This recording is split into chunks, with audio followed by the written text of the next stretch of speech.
Hindi church online की इस आराधना सभा में मैं आपका स्वागत करता हूं। आपको धन्यवाद देता हूं कि आज आप हमारे साथ इस आराधना में जुड़ गए हैं। परमेश्वर का धन्यवाद हो कि आज उसने हम सबों को जोड़ा है, क्योंकि उसका उद्देश्य है कि हम उसकी आराधना करें, उसके वचनों का अध्ययन करें, उसकी महिमा के गीत गाएं।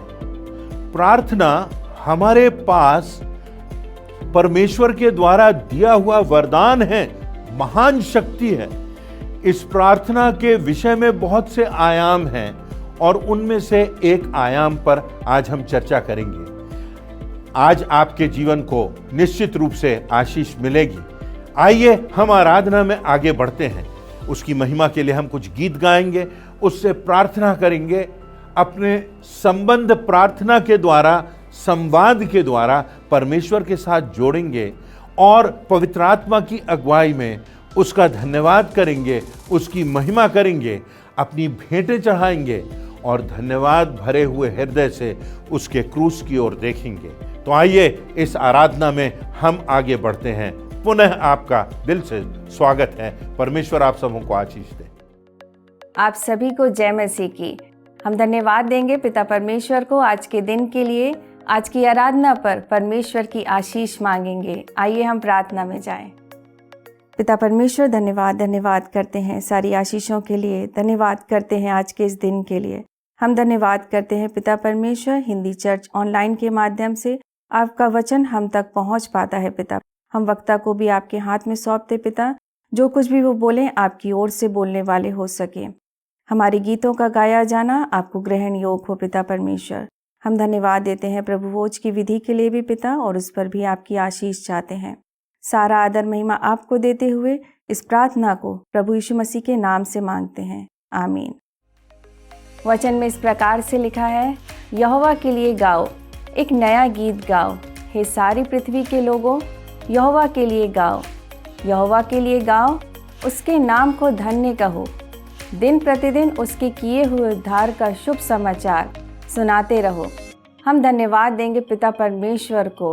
अब समय होगा कि हम उसके आदर और महिमा में कुछ गीत और कोरसेस गा लेंगे। तो अपने स्थानों पे खड़े हो जाइए और बड़े ही उत्साह के साथ परमेश्वर को महिमा देंगे।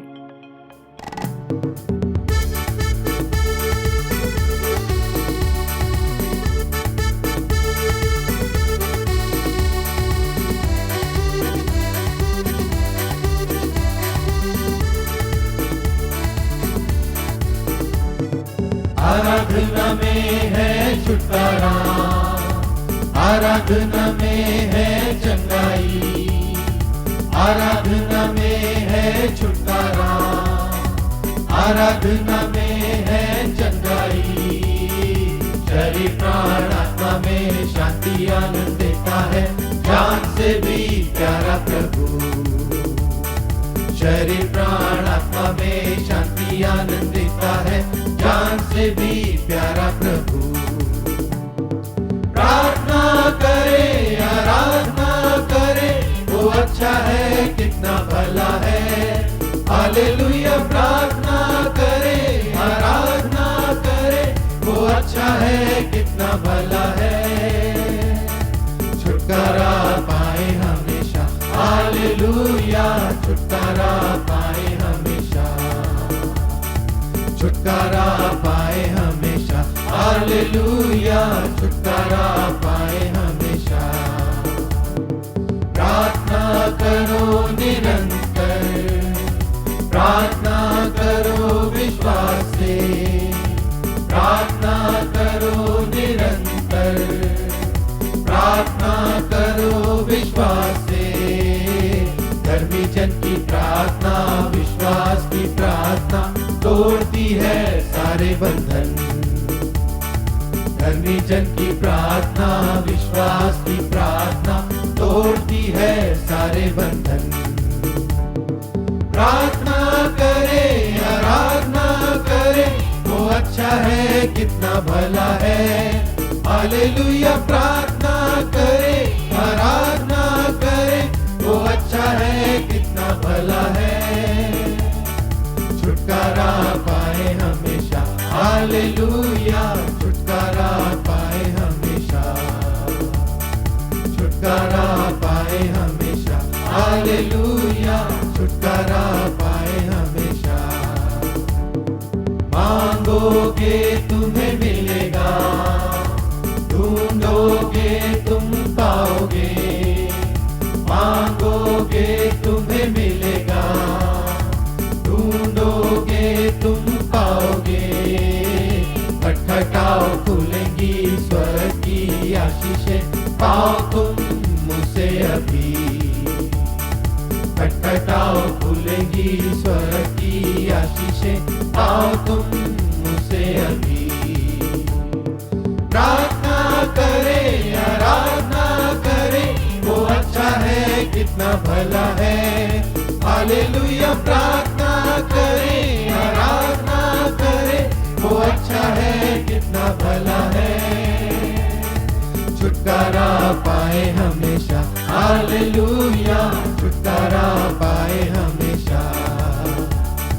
छुटकारा पाए हमेशा, हालेलुया छुटकारा पाए हमेशा। आराधना में है छुटकारा, आराधना में है चंगाई। आराधना में है छुटकारा, आराधना में है चंगाई। शरीर प्राण आत्मा में शांति आनंद देता है, जान से भी प्यारा प्रभु। शरीर प्राण आत्मा में शांति आनंद देता है, जान से भी प्यारा प्रभु। प्रार्थना करे आराधना करे, वो अच्छा है कितना भला है। हालेलुया प्रार्थना करे आराधना करे, वो अच्छा है कितना भला है। छुटकारा पाए हमेशा, हालेलुया छुटकारा पाए हमेशा। छुटकारा पाए हमेशा, हालेलुया छुटकारा पाए हमेशा।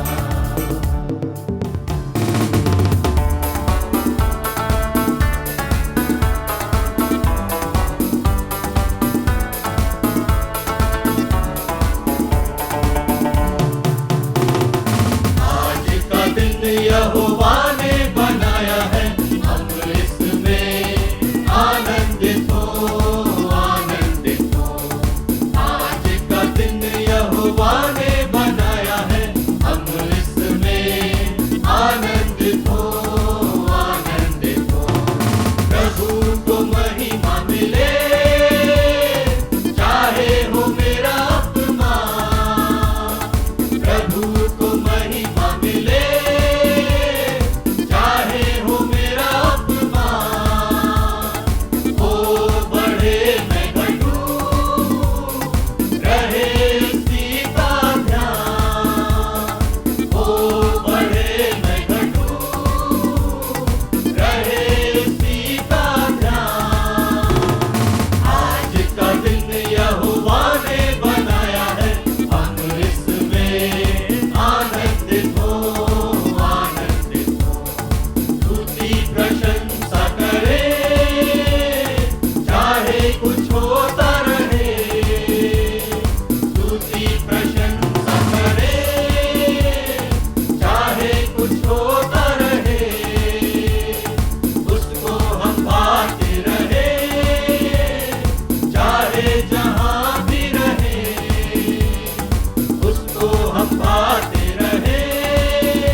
प्रार्थना का विषय इतना वृहद है, इतना गहरा है, उसमें बहुत से आयाम हैं।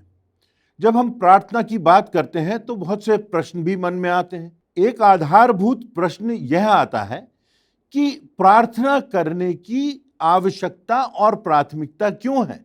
बाइबल में तो लिखा है कि तुम्हारे मांगने के पहले ही परमेश्वर जानता है कि तुम्हें किन किन बातों की आवश्यकता है। मत्ती रचित सुसमाचार उसके 6वें अध्याय की 8वीं आयत में लिखा है, सो तुम उनकी नाई ना बनो, क्योंकि तुम्हारा पिता तुम्हारे मांगने से पहले ही जानता है कि तुम्हारी क्या क्या आवश्यकता है।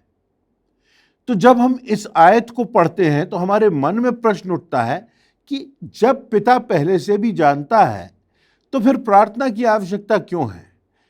कई बार इस विषय पर बहुत से लोग चिंतन करते हैं, तो इस संबंध में थोड़ा बहुत चिंतन मैंने किया, अध्ययन भी किया, और इस संदर्भ में कुछ बातें आपसे कहूंगा कि हमें क्यों प्रार्थना की आवश्यकता है। पहली बात, जब हम प्रार्थना करते हैं तो वह इस बात को दर्शाता है कि हमारी निर्भरता किस पर है। हमारी निर्भरता परमेश्वर पर है। मत्ती 6:11 में लिखा है, हमारी दिन भर की रोटी आज हमें दे। हम यह याचना उसी से करते हैं जिस पर हमारी निर्भरता होती है। जो परिवार का मुखिया होता है, जो अगुआ होता है, जो शक्तिशाली होता है, जो रिसोर्सफुल होता है, जिसमें कुछ देने की क्षमता होती है, और सबसे बढ़कर जो बात होती है वह यह है कि जिस पर हमारा विश्वास होता है। हम उससे याचना और प्रार्थना नहीं करते जिस पर हमारा विश्वास ना हो, जो कमजोर हो, जिससे कुछ प्राप्त होने की अपेक्षा ना हो। तो हम उसी से याचना करते हैं जो सर्वज्ञानी और सर्वशक्तिमान हमारा परमेश्वर है। और जब हम प्रार्थना करते हैं तो निश्चित रूप से हमें इस बात का एहसास होता है कि हम तो कमजोर हैं, हम तो निर्बल हैं, हमारी अपनी सीमाएं हैं, हमारे जीवन में बहुत सी कमजोरियां हैं, हमारे जीवन में बहुत सी कमियां हैं, भले ऊपर से बहुत सी कमियां वो दिखाई ना दें। हमारे व्यवहार में कमियां हैं, हमें बहुत परिपक्वता की ओर आगे बढ़ना है, हमें परमेश्वर की आवश्यकता है। और जब हम उससे प्रार्थना करते हैं तो यह बात प्रदर्शित होती है कि हम परमेश्वर पर निर्भर हैं, और परमेश्वर चाहता है कि हमारी निर्भरता उस पर बनी रहे। जैसे एक पिता है, वो चाहता है कि उसके बच्चे की निर्भरता उस पर बनी रहे, और बच्चा जो कि छोटा है, जो कि अबोध है, वो अपने माता पिता के ऊपर निर्भर होता है। बच्चा भूखा होता है, उसे किसी चीज की आवश्यकता होती है। या पति पत्नी के संदर्भ में ही बात करें तो जब पत्नी को किसी चीज की आवश्यकता होती है और वह वस्तु आप उसे देने में सक्षम ना हो, तो क्या यह आपको उचित लगेगा कि वो किसी और व्यक्ति से उस वस्तु की मांग करे? आपके पास क्षमता है, आप दे सकते हैं, आपके पड़ोसी से कहीं ज्यादा क्षमता आपके पास है, और उसके बाद भी आपका बच्चा या आपके परिवार का कोई सदस्य जाकर किसी और से याचना करे, तो फिर तो पिता को या परिवार के अगुए को तकलीफ होती है। परमेश्वर जिसके पास सब कुछ है, जब हम उसके स्रोतों पर, उसकी प्रतिज्ञाओं पर, उसके वचन पर विश्वास करते हैं, उसकी शक्ति पर भरोसा करते हैं, तो फिर क्या हम उससे ज्यादा अपने राजनीतिक मित्रों पर भरोसा करते हैं, अपने धन पर भरोसा करते हैं? और परमेश्वर पर, जिस पर हमारा भरोसा होना चाहिए, जो प्राथमिक है वह नहीं रह जाता, तो आप कल्पना कर सकते हैं कि वो सर्वज्ञानी, सर्वव्यापक और सर्वसामर्थी परमेश्वर है, उसको कितनी पीड़ा होती होगी, जिसने हमको बनाया है, जो हमसे कहता है मांगो तो तुम्हें दिया जाएगा। लूका रचित सुसमाचार उसके 11वें अध्याय की 9वीं आयत में लिखा है, और मैं तुमसे कहता हूं कि मांगो तो तुम्हें दिया जाएगा, ढूंढोगे तो तुम पाओगे, खटखटाओगे तो तुम्हारे लिए खोला जाएगा। और हम उससे नहीं मांगते, हमारी निर्भरता उस पर नहीं है। तो मैं समझता हूं कि जब हम प्रार्थना करते हैं तो यह बात स्पष्ट हो जाती है। परमेश्वर हमको देख सकता है, वो जानता है कि हमारी निर्भरता परमेश्वर पर है। वो हमारा मालिक है, वो हमारा स्वामी है, वो सर्वशक्तिमान परमेश्वर है, और हम उस पर विश्वास करते हैं। कि वह हमारी आवश्यकता के अनुसार हमको देगा। इफिसियों की पत्री उसका 3 अध्याय उसकी 20वीं आयत में लिखा है, अब जो ऐसा सामर्थी है कि हमारी विनती और समझ से कहीं अधिक काम कर सकता है, उस सामर्थ के अनुसार जो हम में कार्य करता है। तो जब हम प्रार्थना करते हैं तो हमारी निर्भरता परमेश्वर पर प्रकट होती है और हम ये मानते हैं कि सब बातों का आधार, सब बातों का स्रोत हमारा पिता है, हमारा मालिक है, वो हमारी याचना सुनता है, वो जीवित परमेश्वर है और उसकी आंखें हमारी ओर लगी रहती हैं।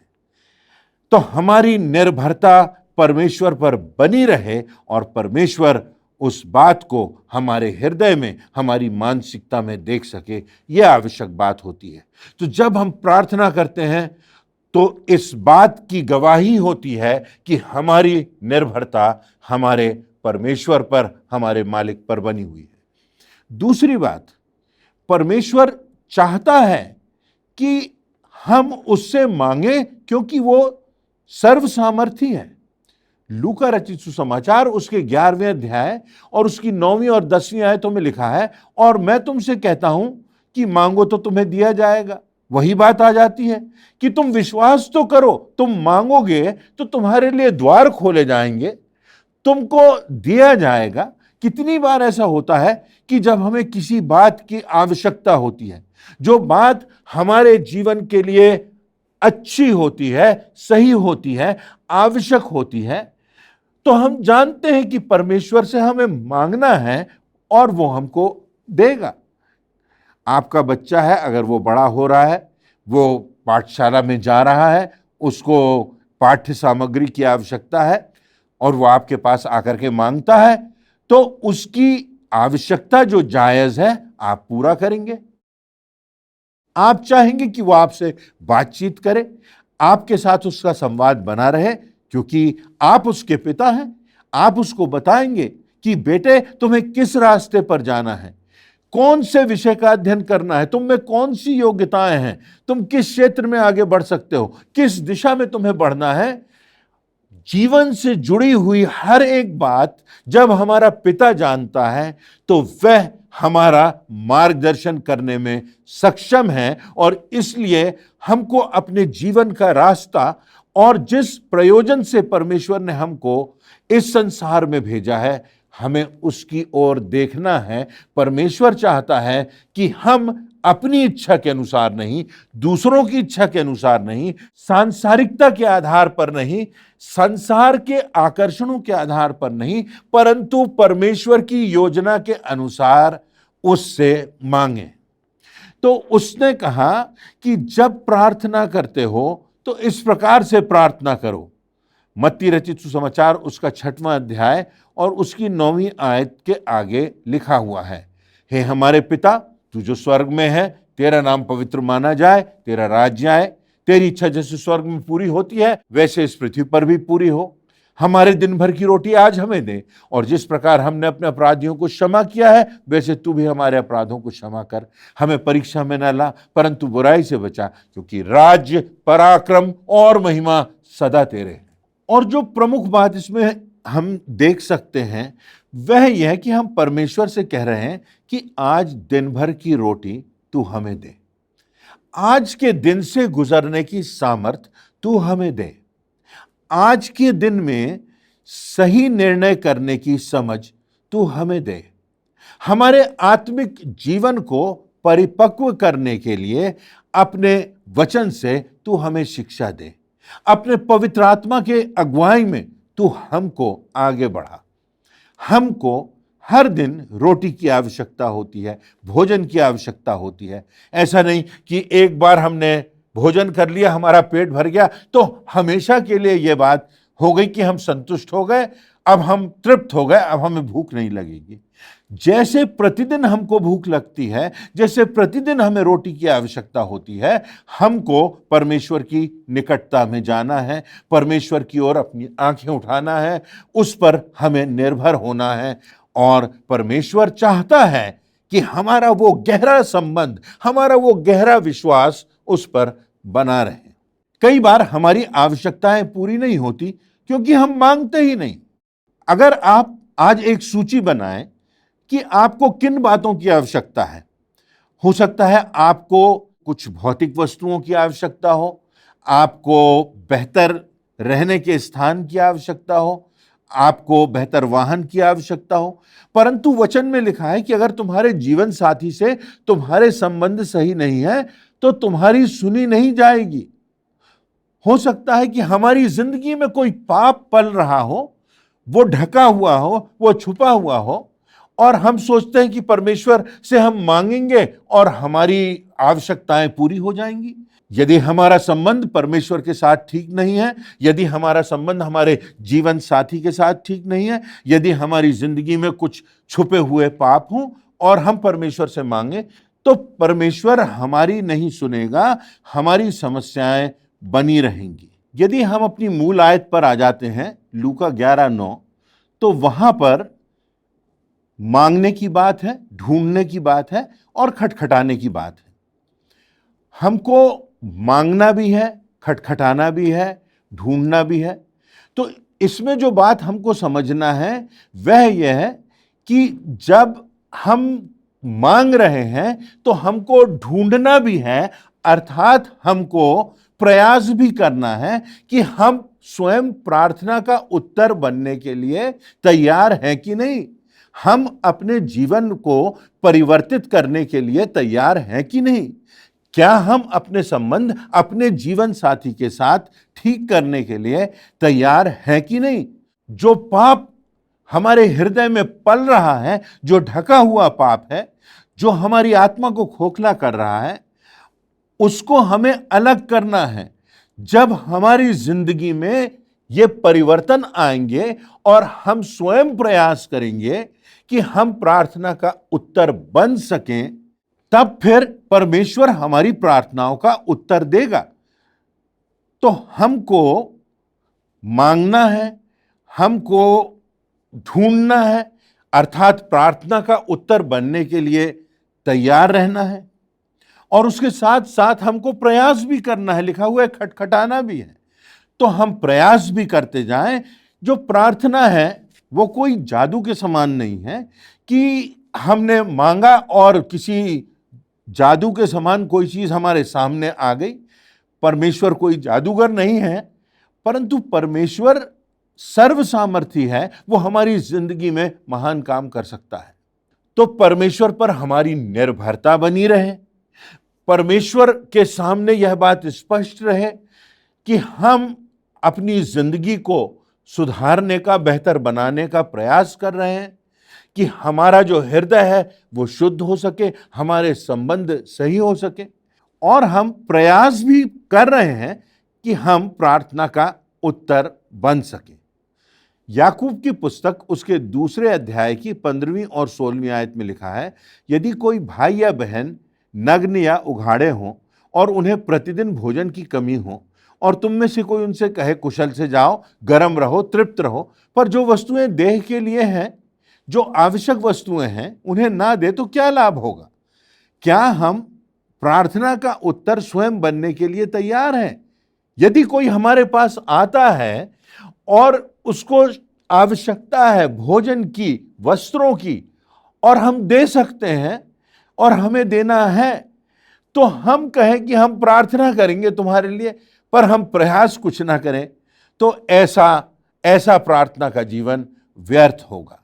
तो जब हमको लगता है कि हमारी प्रार्थना नहीं सुनी जा रही है, तो हमको अपना आत्म मूल्यांकन भी करना है।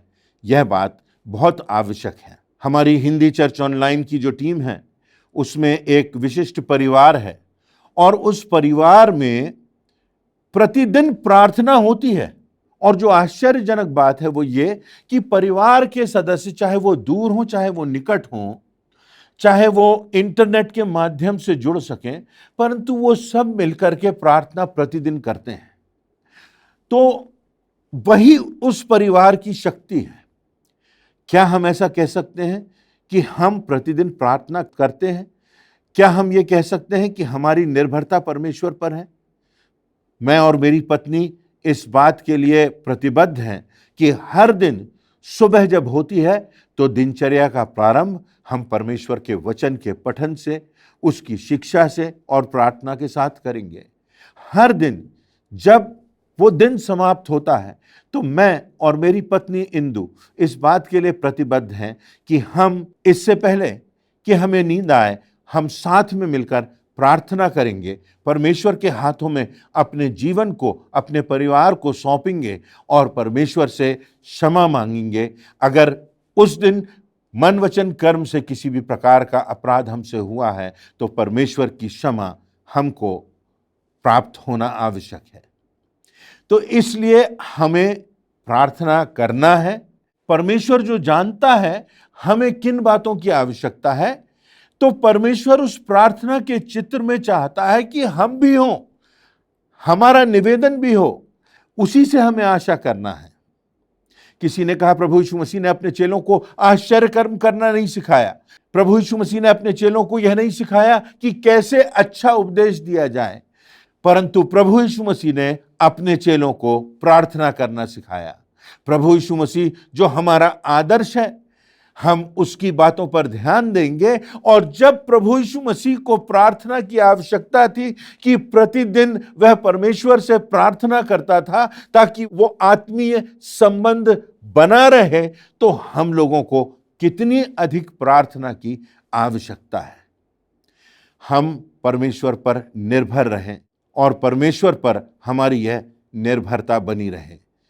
यशायाह नबी की पुस्तक उसका 55वां अध्याय और उसकी 8वीं और 9वीं आयतों में लिखा है, आइज़ाया 55 वर्सेस 8 और 9, क्योंकि यहोवा कहता है, मेरे विचार और तुम्हारे विचार एक समान नहीं, न तुम्हारी गति और मेरी गति एक सी है, क्योंकि मेरी और तुम्हारी गति में और मेरे और तुम्हारे सोच विचारों में आकाश और पृथ्वी का अंतर है।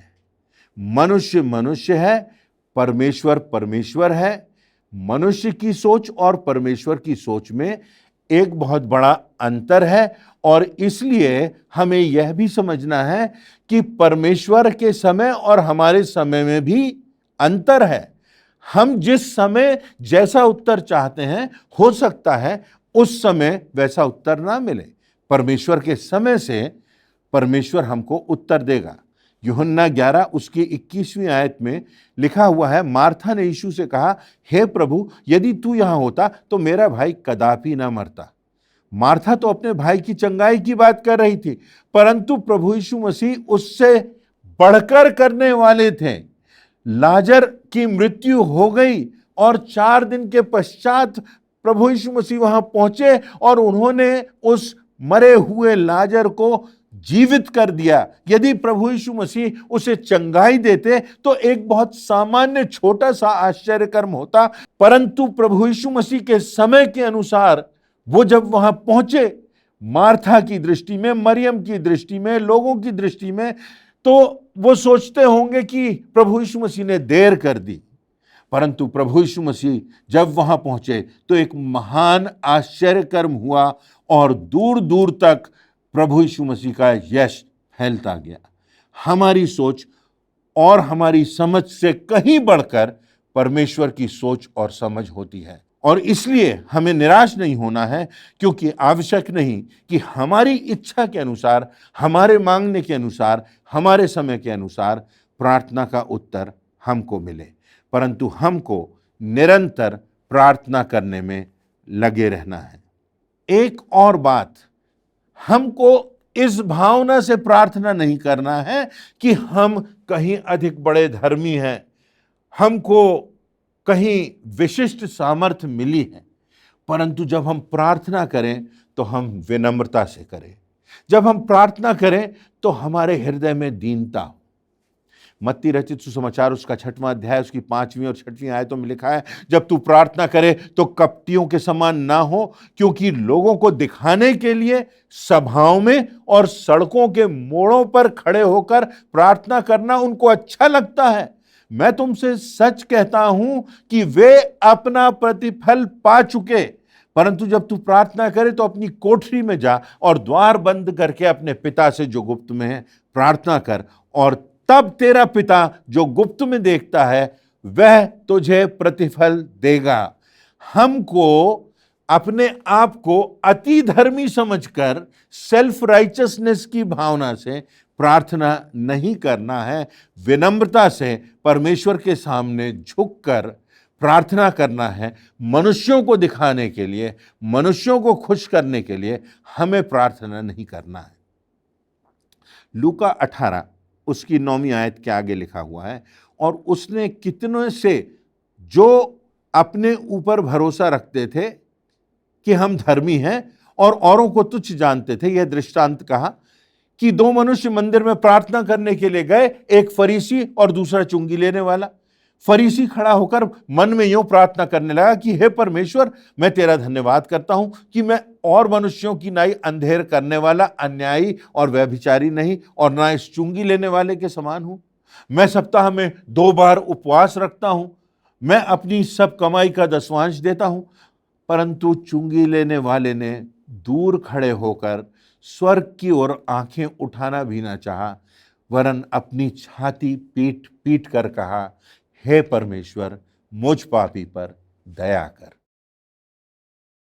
इसमें हम पाते हैं कि एक फरीसी और एक कर वसूल करने वाला प्रार्थना कर रहा है। एक घमंड से भरकर प्रार्थना कर रहा है, एक विनम्रता से भरकर प्रार्थना कर रहा है। एक व्यक्ति कह रहा है कि मैं इसके समान नहीं हूं, मैं तो इससे बहुत बेहतर हूं। वो सेल्फ राइचसनेस की भावना से प्रार्थना कर रहा है। वो अपने आप को ज्यादा धर्मी समझ रहा है, दूसरे की ओर उंगली उठा रहा है, और दूसरा छाती पीटता हुआ विनम्रता से कह रहा है, हे परमेश्वर, मुझ पापी पर दया कर। विनम्रता से भरी हुई, पापों के पश्चाताप की भावना से भरी हुई प्रार्थना सुनी जाएगी। तो आज हमने प्रार्थना के महत्व के संबंध में कुछ बातों पर चर्चा की। जब हम प्रार्थना करते हैं तो वह इस बात को दर्शाता है कि हमारी निर्भरता परमेश्वर पर बनी हुई है। हम परमेश्वर पर निर्भर हैं, वो हमारा पिता है। दूसरी बात, परमेश्वर चाहता है कि हम उससे मांगें, हम उसकी ओर देखें, हम अपनी आंखें पर्वतों की ओर उठाएं, और ये तब संभव है जब हमारा संपूर्ण विश्वास परमेश्वर पर होगा, जब हमारा संपूर्ण विश्वास इस बात पर होगा कि परमेश्वर अपने समय के अनुसार और अपने ढंग से हमारी प्रार्थना का उत्तर देगा। तब हम परमेश्वर से मांगें, और जब हम परमेश्वर से मांगें तो हम अपने आप को अत्यधिक धर्मी समझते हुए नहीं, परंतु विनम्रता की भावना से परमेश्वर से मांगें, परमेश्वर की निकटता में जाएं, उससे प्रार्थना करें, उसे धन्यवाद दें, और परमेश्वर हमारी याचना को सुनने वाला जीवित परमेश्वर है। परमेश्वर हमारा सक्रिय परमेश्वर है, परमेश्वर हमारा जिंदा परमेश्वर है। उसकी सामर्थ आज भी हमारे लिए जीवित है। वचन में लिखा है, जिस सामर्थ से प्रभु यीशु मसीह का पुनरुत्थान हुआ, वो सामर्थ आज हम सबों के लिए उपलब्ध है।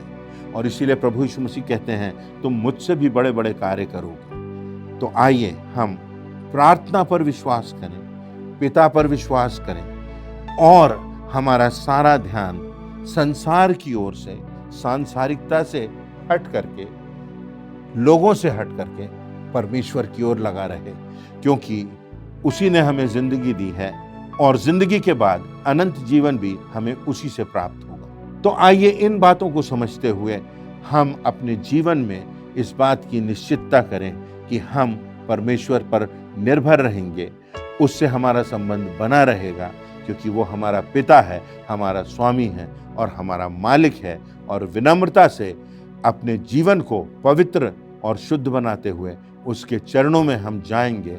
वो हमारा जिंदा परमेश्वर है, वो हमारी याचना को अवश्य सुनेगा, और जो हमारे लिए सर्वोत्कृष्ट है, जो हमारे लिए भला है, वो निश्चित रूप से हमारे साथ करेगा। परमेश्वर इन वचनों से हम सबों को आशीष दे। आज के आशीषित एवं प्रेरणादायक वचन के लिए हम परमेश्वर पिता एवं प्रभु के सेवक को धन्यवाद देते हैं। परमेश्वर का अनुग्रह उनके ऊपर बना रहे, और आज का यह वचन हमारे पाँव के लिए दीपक और मार्ग के लिए उजियाला ठहरे। हम ना केवल इन वचनों को सुनने वाले, बल्कि इन वचनों पर चलने वाले बने। अब समय है कि हम प्रभु की ब्यारी में शामिल हो। हम परमेश्वर के महानतम बलिदान, उसके पुत्र प्रभु यीशु मसीह को स्मरण करेंगे। प्रभु भोज में शामिल होने से पहले हम अपने मनों को तैयार करेंगे इस गीत के द्वारा।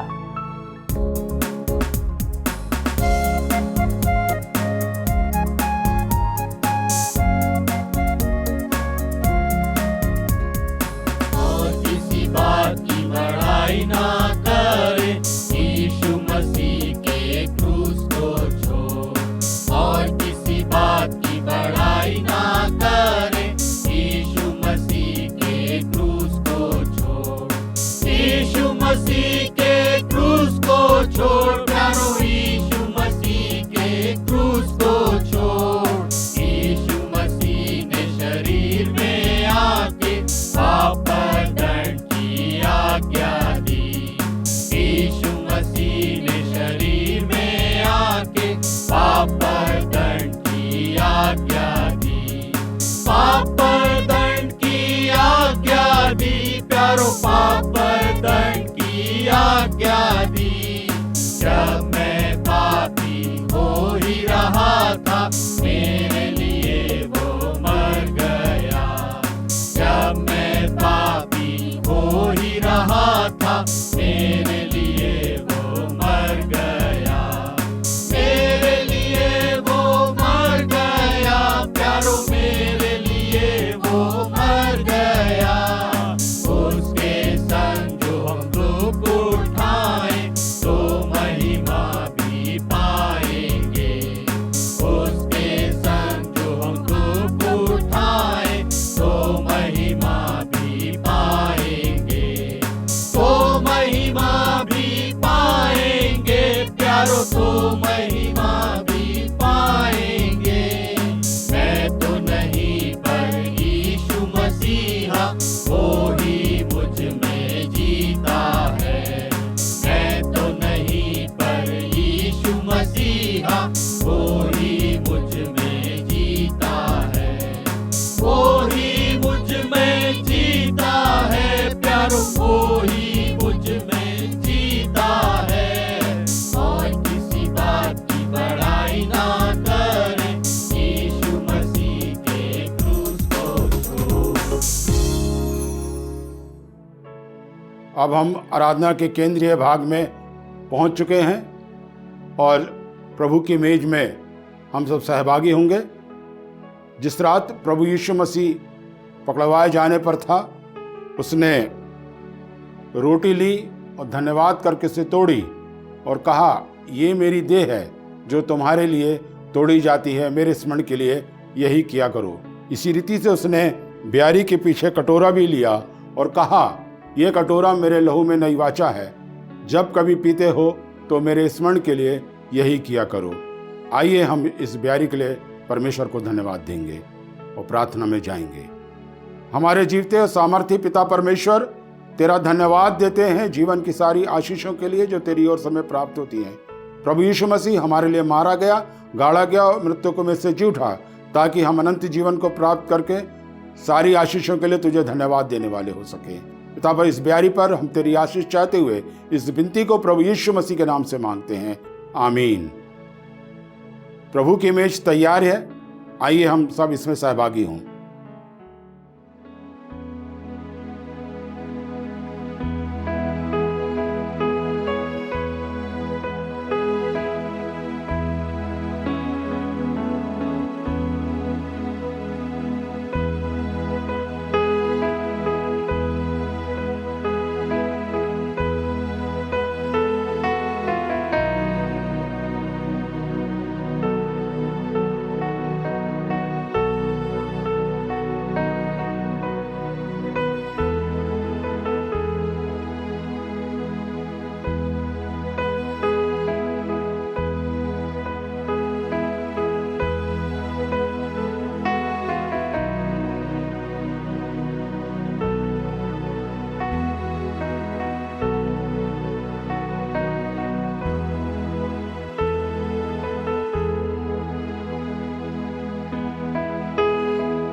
आइए हम सभी अपने स्थानों पर खड़े हो जाएं। हम अंतिम प्रार्थना में जाएंगे। प्रार्थना के बाद प्रार्थना के रूप में कोरस गा लेंगे और परमेश्वर की आशीष से आज की आराधना को समाप्त करेंगे। आइए हम प्रार्थना करें। पिता परमेश्वर, आपके अनुग्रह की धन्यवाद देते हैं। फिर से धन्यवाद देते हैं आज के आशीषित दिन के लिए कि हम आपके नज़दीकी में आ सके। आपके वचन के द्वारा हम सब आशीषित हुए हैं, इस बात के लिए हम धन्यवाद देते हैं। धन्यवाद देते पिता कि हम इस ऑनलाइन आराधना के द्वारा हम आपके वचन में, आपके अनुग्रह में, आपके विश्वास में निरंतर आगे बढ़ते जा रहे हैं। फिर से हिंदी चर्च ऑनलाइन को आपके हाथ में सौंपते हैं। प्रार्थना करते हैं इस सेवकाई के द्वारा बहुत से लोग आपकी नज़दीकी में आ सकें। फिर से सारी बातों को धन्यवाद देते हुए प्रार्थना प्रभु यीशु मसीह के नाम से मांगते हैं, आमीन। हम तो जलते दीप हैं यीशु की ज्योति में, जब तक है जहां में हम उसे फैलाना है। अंधियारी डगर में हो आंधियां कहीं, उस मसीह की ज्योति हर कहीं फैलाना है। हम तो जलते दीप हैं। आइए हम परमेश्वर की आशीष विश्वासी हृदय के साथ ग्रहण करें। अब हमारे पिता परमेश्वर का प्रेम, प्रभु यीशु मसीह का अनुग्रह, पवित्र आत्मा की शांति और सहभागिता हमें से हर एक विश्वासी के साथ प्रभु यीशु मसीह के दूसरे आगमन तक होती रहे, आमीन।